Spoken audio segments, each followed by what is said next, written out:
નમસ્કાર મિત્રો, હું છું આપનો કનુ બારૈયા।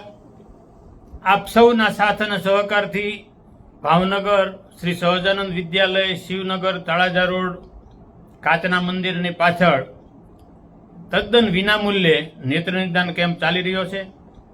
આ કેમ્પમાં મોતિયાના ઓપરેશનની જરૂરિયાતવાળા તમામ દર્દીઓ વધારેમાં વધારે લાભ લે અને દર્દીઓને પાકી ગયેલો મોતિયો હોય અને સમયસર ઓપરેશન ન થાય તો આ મોતિયો રેળાઈ જાય છે। ત્યારે આપની આજુબાજુમાં રહેતા આપને લાગે કે મોતિયાના ઓપરેશનની જરૂરિયાત છે તો આ કેમ્પની અંદર આવતીકાલે તારીખ 31/5 અને રવિવારે સવારે 9 થી 12 આધાર કાર્ડની 2 ઝેરોક્સ કોપી સાથે લાવવાની। દર્દીઓ માટે આપણે ચા, પાણી અને પ્રસાદ સ્વરૂપે ભોજનની પણ વ્યવસ્થા કરીએ છીએ। ત્યારે વધારેમાં વધારે સંખ્યામાં દર્દીઓ લાભ લે એવી આપ સર્વને વિનંતી। જય હિન્દ।